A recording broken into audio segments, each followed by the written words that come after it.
All right, so hopefully this is the last day that we'll have to do these recordings. I should ideally be back, ideally be back on Thursday. If not, hopefully, knock on wood, by Friday. This is going to be our last set of notes for Unit 3. So bear with me as we do this very, very last one, hopefully ever. We're going to go through mutations really quick. There's not a lot on here. It's only a couple slides. You're going to work on that homework. You're going to work on a Unit 3 study guide that is uploaded on the classroom, and then you can spend some time doing some Quizlet self-study, not Quizlet Live, sorry, but just some self-study on the website. I'll tell you where to go from there. As you see down at the bottom here, your Unit 3 test will be Friday, assuming that I'm in on Thursday and I can review with you guys, or Monday. What I have for you is a survey that I'm going to have you take at the end just to see where everybody's at. I understand I've been gone for the past 3 days, so I understand if I need to push it back. I'm just going to see where everybody is and then go from there. But meanwhile, you can pause this, answer these questions, copy down your things, and again, keep it in your binder until I get back. But other than that, you can pause. Once you're ready, we will move on. So today we are going to talk about mutations. So we've talked about this before with meiosis and how just mutation is just causing variation. That's all it is. So you have your original sequence that you started with up here. You can see that. After this mutation, we now have a different nucleotide. You can see that's right there. Where it was a T, we now have a C. And based on what you know from transcription and translation, if you have a different DNA sequence, you will end up with different mRNA and therefore a different protein. And like I've said before, mutation does not necessarily mean bad. It just means different. So it doesn't cause a different protein to be made. We'll see the different types of mutations that we're going to see. So the first one that we're talking about is a substitution. So for example, I have been out. You have had a different teacher. That is your substitute teacher. You have one base that is switched out for the other. So you can see this is your original strand. This is what you started with. You had your regular DNA. After transcription, it made this specific mRNA. And after you did translation, it made this specific amino acid sequence. It made this specific protein. However, you notice down here, okay, we had a substitution mutation. We swapped one base pair out for another. So you see everything else is exactly the same, except where this C was, we now have a T. That's going to mean that it's going to do transcription differently. We're going to get different mRNA. And it's going to do translation differently, which means we're going to get a different protein. But looking at this, how does a substitution affect the overall amino acid sequence? You can see this is what we started with. This was our original amino acid sequence. This is after we did that substitution. And if you don't see it, you see we have phenylalanine right here. It's the same. Tyrosine, that's the same. Oops, this one's different. This one is the same. So you can see with a substitution, it is only going to change that one amino acid, so where that mutation is.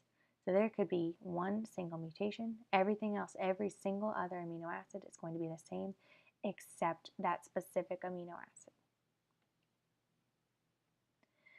You could also have an insertion type of mutation. So this is when an extra base pair, it could be one, it could be a bunch, is added in place of the DNA, in the DNA. So think about this, if you're in line at the lunchroom and somebody cuts in front of you, if you were in third place, if you're third to get your lunch, you're now moved back to fourth. So it's going to push everybody back some. So again, this is your original DNA strand, so AAA, ATG, CTT, CTC, so on and so forth. It does transcription to make this mRNA sequence, does translation to make this amino acid sequence. Down below here, what they're showing is that this C, this extra C, was inserted in. Everything else was shifted back. So again, if this is 1, 2, 3, 4, 5, 6, 7th, if you were in 7th place, you're now in 8th. This one is now in 9th. This one is in 10th, 11th, and 12th, so on and so forth. Wherever you were, you're all now bumped back 1. It affected nobody in front of it because they jumped in line behind them. So if you're in first place, you're still in first place. You're still getting lunch first. Now looking at this, how does an insertion affect the overall amino acid sequence? Again, this is before, these are both before the insertion mutation, so they should be the same as we see. However, this is not the same, this is not the same. So in an insertion mutation, it changes every amino acid after the mutation. So everything else after this, if we have 1,000 amino acids, it's going to affect every single one after it.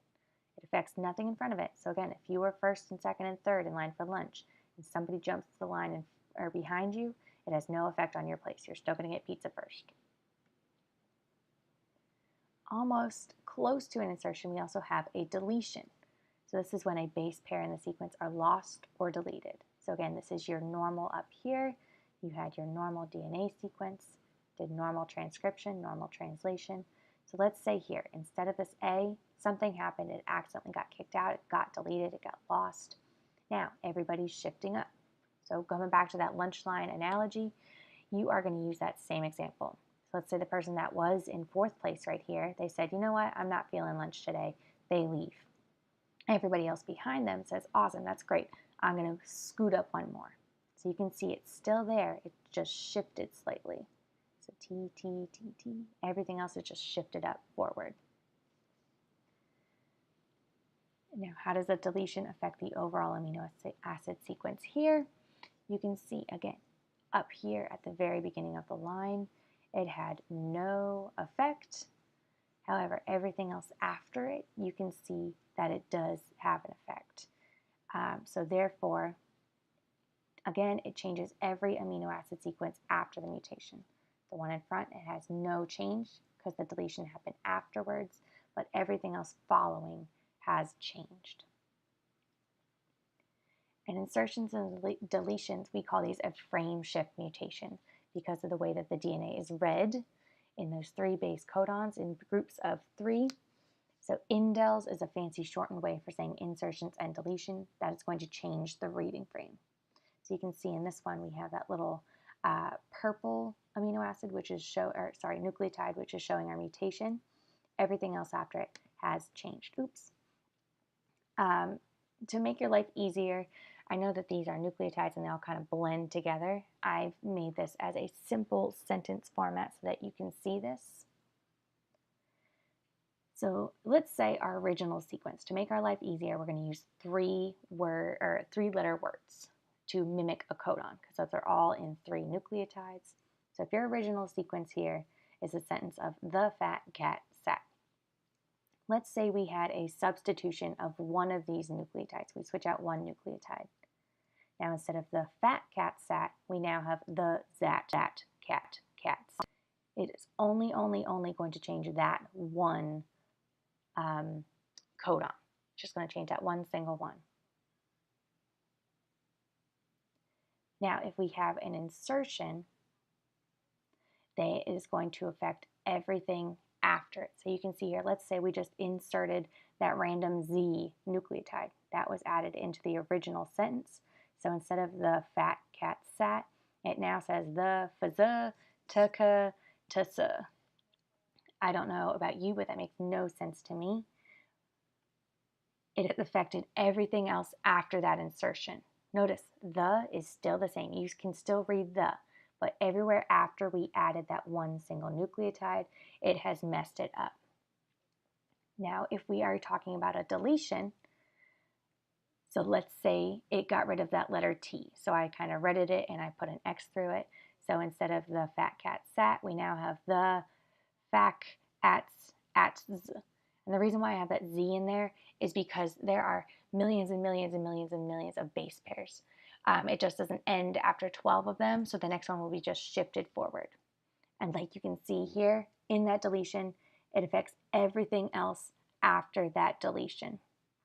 So if you have a mutation, best case scenario, you want for a substitution because it's only going to change one single amino acid. However, with an insertion and deletion, remember we call those a frame shift, so it's going to change how we read that entire sentence. The substitution sentence, it kind of made sense. You could kind of read most of it. However, the insertion and deletion, everything after the was now messed up. And that's just an example of how to read that, how that actually works in your body with nucleotides. What you guys are going to do for the rest of class, you're going to work on your independent practice for mutations. You're going to go to the Unit 3 study guide. I'm going to show you how to work on that. And then you can also do some self-studying in Quizlet under the About tabs. There is also a survey that I want you to fill out. So I'm going to have you do this as your exit ticket. Just go through, answer all the questions. I just want to hear some feedback for you to see when you would work best for this test. So to do this study guide, what you're going to do, click on the Google Classroom. I'm just using period 1 as an example. Click on Unit 3 study guide. Going to come up here, open in a new window. It's going to load up here. You can say open with Google Docs. Once it loads, you'll be able to type your answers directly in here. Let's say it doesn't let you. You might have to do File, Make a Copy. It'll tell you how to do that. But for this, you can just type all your answers directly in there. La la la la. If you want to do it where you type in a different color, you can do that as well. So you can say whoop whoop all your answers. If you come down to the very, very bottom, there are 18 questions with the EOC practice. And it says look at attached PowerPoint with questions on Classroom. That's the second attachment here. So you're going to click on these. They're going to be the 18 questions. All you have to do for this is put your answer A, B, C, or D. So you can come back in here, over here. 1, your answer would be B. Oops, you're going to have to play with the formatting, but don't worry about that. But just put A, B, C, or D for all of these answers, and that will get through you. If you're super, super confused about this, look at the title. So DNA and RNA, that's going to be your first set of notes. I was talking about those. Replication, look under your replication notes. Central dogma, that's going to be transcription and translation. Specifically here we have transcription, here's translation, and then right here is your mutations. Again, once you're done with all of that, I want you to take this survey. I'm counting that as your exit ticket for today. You have to be on your Duplin Schools email to do it. So you're going to click on this link, answer all the questions. This last one, you have to type in your answers and submit it. Additionally, if you're done with all that, you can come over here, go into the biology Quizlet, and do some studying with these terms. So you're going to look at DNA and protein synthesis, looking at cell cycle, and I think that might be it for Unit 3. Oh, cell division as well. You can look at that. But other than that, go ahead, get started with all of that. Don't forget to do this survey, and that is what you are doing for today. All right, be good. I should hopefully see you tomorrow.